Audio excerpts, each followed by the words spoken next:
Okay, so it's been a while, huh? Welcome back to the Precon Chop Shop. Today we're gonna get juiced with the Living Energy Precon from the Aetherdrift set. This deck is all about tapping into the power of energy counters and artifact synergies to rev up your games. But does it hum like a finely tuned engine, or is it a clunker struggling to get out of the garage? We're gonna pop the hood and take a look at what's inside. The star of this roadshow is Saheeli Radiant Creator. For 1 green, blue, and a red, you get a legendary 4/4 human artificer that says, whenever you cast an artificer or artifact, you get an energy counter. At the beginning of combat on your turn, you may pay 3 energy. When you do, create a token that's a copy of target permanent you control, except it's a 5/5 artifact creature in addition to its other types and has haste. Sacrifice it at the beginning of the next end step. Saheeli opens up a range of strategic possibilities for players. You can focus on the ETB effects, copying impactful permanents like Panharmonicon to maximize those ETB triggers. Alternatively, you might lean into energy production and proliferation using cards like Gonti's Aetherheart or Roel-esque Apex Hybrid to maximize your energy generation. Saheeli's flexibility allows you to craft a game plan tailored to your playstyle, whether it's overwhelming your opponents with value or carefully timing your explosive plays. Riding shotgun is Pia Nalar, Chief Mechanic. She costs green, blue, red for a 2/4 legendary human artificer that says whenever 1 or more artifact creatures you control deal combat damage to a player, you get 2 energy counters. At the beginning of your end step, you may pay 1 or more energy. If you do, create an XX colorless vehicle artifact token named Nalar Aetherjet with flying and crew 2, where X is the amount of energy spent this way. While Pia Nalar does offer some synergy with Saheeli through energy production and vehicle token generation, her strategy diverges significantly from Saheeli's broader copy and energy synergies. Pia's focus on artifact creatures in combat makes her more suited as the head of her own deck, emphasizing aggressive artifact creature-based gameplay. For a Saheeli deck that prioritizes energy counters and copying permanents, Pia might not be the most effective inclusion in the 99. Replacing her with a card that better supports energy production or proliferate effects that could enhance Saheeli's overall strategy, which is fine because if you love artifact creatures and big vehicles, Pia is a great choice for leading her own unique deck, which I think I'm going to do. Moving right along, the new cards in the Precon are Territorial Aetherkite, which is a 6/5 cat dragon for 4 red with flying and haste. The creature enters and you get 2 energy counters, then you can pay any amount of energy. When you do, the creature will do that much damage to each other creature, and it's not that great. It's going to end up in a lot of bulk boxes, although on a budget, a 6/5 flyer with haste, it really isn't bad if you can cheat it out. Pima Trailblazer is a 3/3 Elephant Warrior for 2 and a green with trample. It says whenever this creature deals combat damage to a player, you get that many energy counters. Then it has an exhaust ability. You can pay 6 energy to put 2 1/1 counters on it, and then draw cards equal to the greatest power among creatures you control. Exhaust abilities can only be activated once, period, so be careful about when you use it. Now, this card in particular belongs in every energy deck. Even if you don't use the exhaust ability to draw cards, being able to swing in and generate a lot of energy with a big creature is a big deal when energy abilities are very expensive. Rampaging Aetherhood is a 4/4 Snake Hydra for 4 and a green that with trample and ward 2. It says at the beginning of your upkeep, you get an amount of energy counters equal to the creature's power. Then you may pay any amount of energy. If you do, you put that many 1/1 counters on this creature. Now, this is another energy staple since it can generate energy without doing anything. And if you can make it bigger without spending energy, that makes it even better. Stridehanger Automaton is a 1/4 construct for 3 that says Thopters you control get +1/+1. If 1 or more artifact tokens would be created under your control, those tokens plus an additional 1/1 Thopter are created instead. With treasures, clues, food, Thopters, servos, and any other number of copy effects that create an artifact creature are going to benefit from this.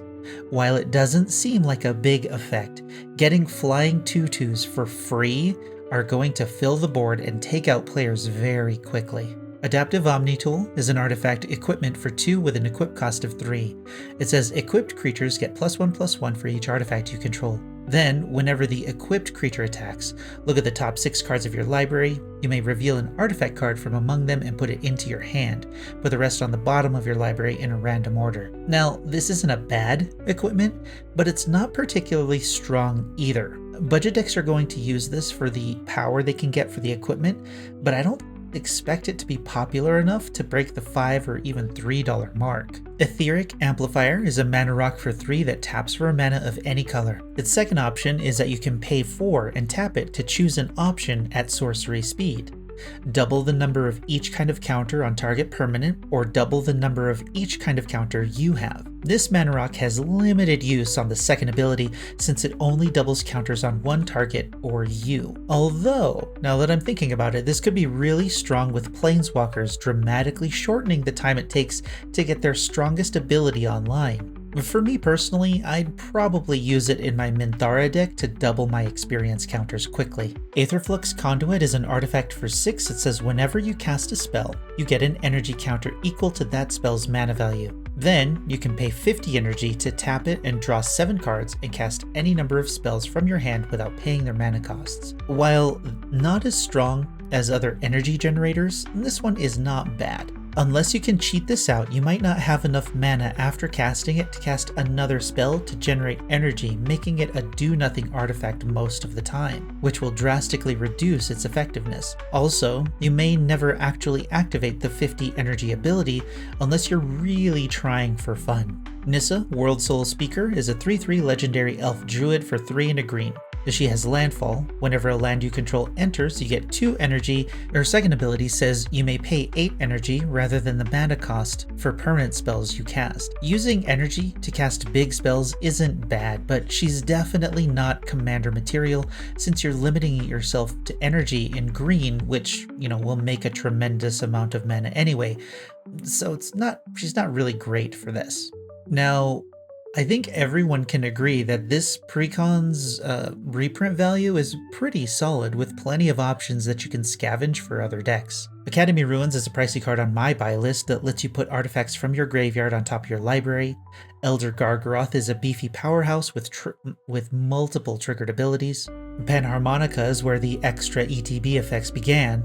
A Druid of Purification is a fun political removal card.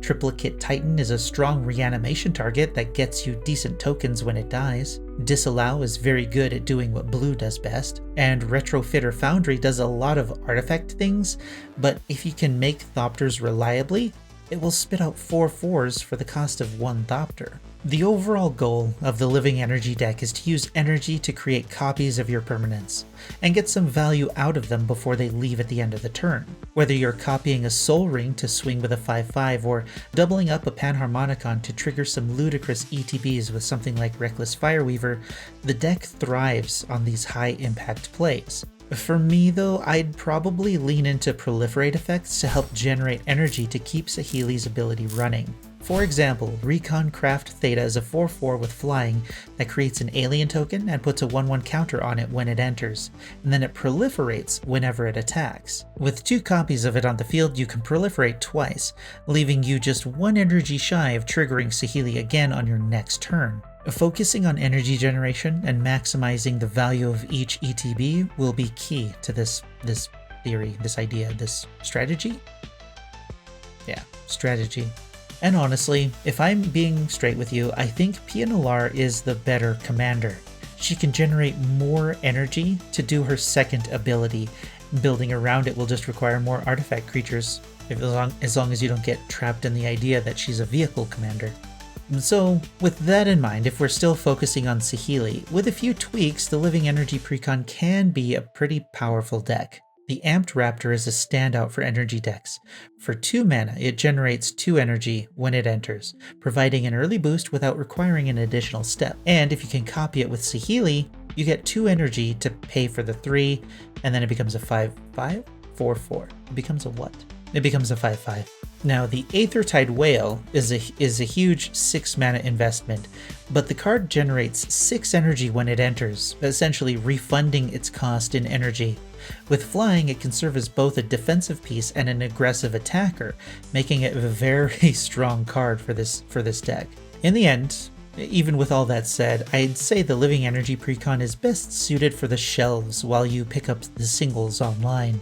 While the deck has a strong foundation with reprints like Academy Ruins, Panharmonicon, and Elder Gargaroth, its energy strategy feels underdeveloped without significant upgrades, not to mention that this deck is less about energy and more about copying permanents.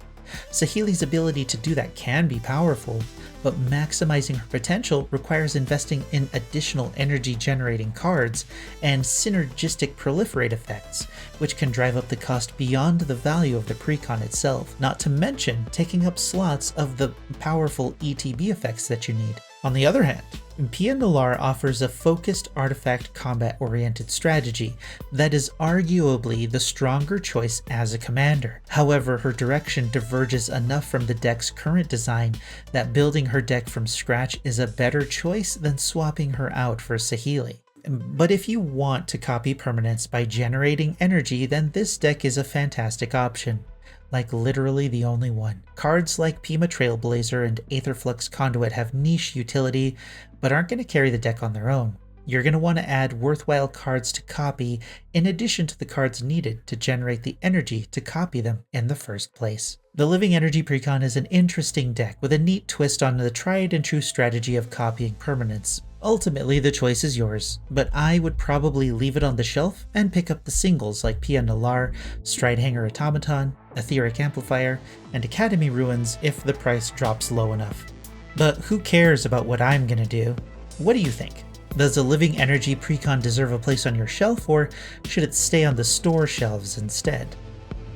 Like the video if you liked the video, dislike it if you disliked it, and until next time, I'm Space Coconut, and you're welcome.